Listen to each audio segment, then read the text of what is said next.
Most of the significant moments of my life were yes moments. Moments when I listened and said, yes. Yes, here I am. Yes, I can help. Yes, I will listen. Yes, I will go. Yes, I will serve. Yes, I will speak. Yes, I will pray. Yes, I will marry you.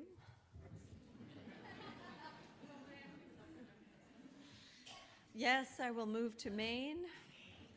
Yes, I will move to Boothbay Harbor. There are, of course, significant no moments as well.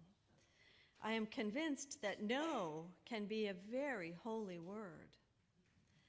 But the truly consequential moments are yes moments, moments of surrendering to the movement of God's Spirit, moments of surrendering to the impulse of love, moments when we listen for and to the often still, small voice of God.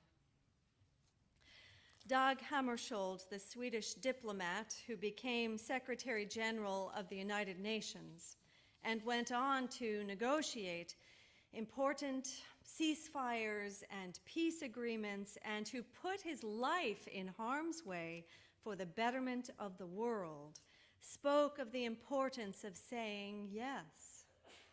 Of his own life, he wrote, "I don't know the question, I don't know when it was put, I don't even remember answering, but at some moment I did answer yes to someone or something, and from that hour I was certain that existence is meaningful, and that my life, therefore, in self-surrender, had a goal." A man like Dag Hammarskjöld did not have to lead a demanding life of service. He was part of the Swedish royal family. He grew up in a capacious castle. He could have insulated himself from the troubles of this world and simply gone skiing and played tennis and enjoyed life on the profitable playgrounds of the rich and famous. But Hammarskjöld was a man of deep faith, and he was greatly influenced by the Christian mystics, especially Meister Eckhart. Hammarskjöld was struck by the moving and meaningful lives the mystics led, lives of following in the steps of Jesus and surrendering to God's great purposes, lives of listening for the call of God and saying, "Here I am, Lord, use me as you see fit." The story of Samuel and Eli and the persistent voice, divine voice calling in the night, is awe-inspiring. It is an ancient story, 3,000 years old, yet remarkably fresh in many ways. The story is of a couple who have a child later in life, and they name him Samuel. Samuel, which actually means voice of God. They take him to the temple, they dedicate him to God, and when he is old enough, they offer him as an apprentice to the old priest, Eli.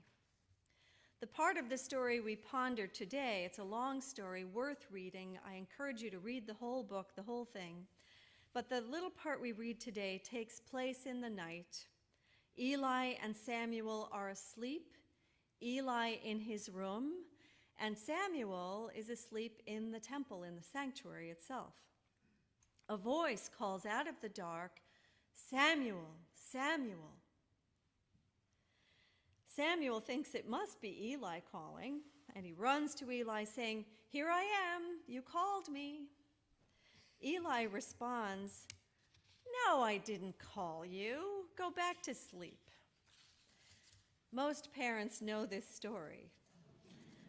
You're sound asleep 1 minute and suddenly awake the next because a child is standing beside you saying, "I can't sleep, Mommy."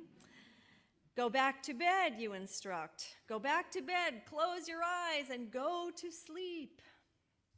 This is pretty much how old Eli reacts. He says, "Leave me alone, Samuel. Go back to sleep."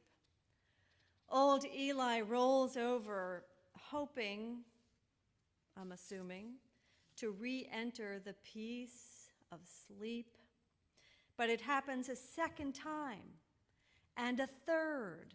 The voice in the dark calling insistently, "Samuel, Samuel." And Samuel gets out of bed, running to Eli, saying, "Here I am." But this time, Eli, wide awake against his will, senses there is something bigger going on here, something sacred, something holy.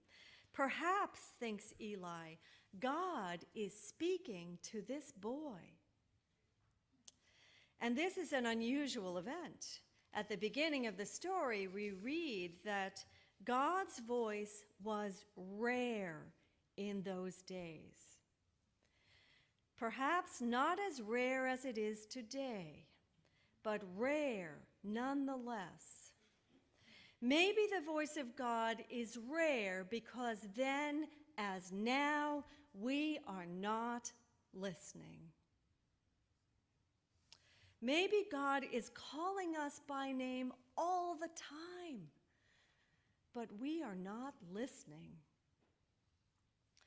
Well, Eli says to Samuel, if this happens again, answer the voice. Say, "Speak, Lord, for your servant is listening." The voice does indeed return, and Samuel answers as instructed, "Speak, Lord, for your servant is listening." And God speaks. God speaks, informing Samuel that he has a job for him, a tough job. As the story progresses, we find out that Samuel has been called to be a prophet. Biblically, a prophet is not what many people commonly think. When many people hear the word prophet, they think of a clairvoyant, a soothsayer, someone like Nostradamus who predicts the future with uncanny ability. But scripturally, a prophet is someone who speaks on God's behalf, standing up to injustice, railing against greed and corruption. Read those prophets. Read Jeremiah. Read Isaiah. Take a look at those prophets. They are interested in the truth, and they have been called to expose lies and liars. It's a big, scary job, taking on the powers of darkness in this world. But Samuel is ready. He's brave to listen. He's eager to say yes to everything God has in store. This story is perfectly true to the human experience because, to begin with, the voice of God is seldom immediately recognizable as the voice of God. Young Samuel thinks old Eli is calling. It isn't until Eli suggests it that Samuel even considers this idea that the creator of heaven and earth might be calling. Frequently, the voice of God is not immediately identifiable. Maybe, as the great Chicago pastor John Buchanan put it, maybe if you want to know what God is saying, you should not be waiting for the sky to open up and a voice to come out of the blue. Suggests Buchanan, you should be listening to the voices that do speak to you all the time. To the voices of your friends, your spouse, your partner, your mentor, your colleagues, your child. Listen, Frederick Buechner suggests, to your life. Listen to your heart, because that is how and when God often summons us. Furthermore, maybe we do not recognize the voice of God because it is, as we read a few chapters later in this first book of Samuel, a still, small voice. And we human creatures can be very noisy. There is good reason this story takes place in the middle of the night. In the middle of the night, the TV is not on, or at least it shouldn't be. In the middle of the night, darkness shields distractions. Quiet expands like stars in the middle of the night. And listening for the voice of God requires a degree of quiet. And so I'd like to end this little message with some quiet time. I invite you to close your eyes if you wish. Breathe out the noise of this world. Breathe in the peace of God.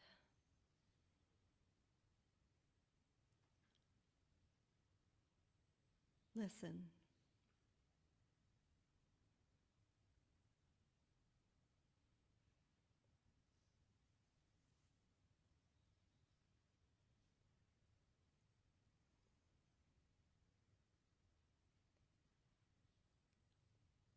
Perhaps even now God is calling you by name. Listen.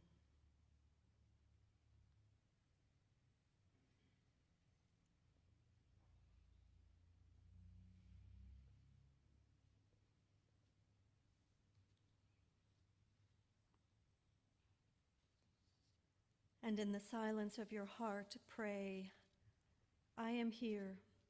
Speak, Lord. Your servant is listening.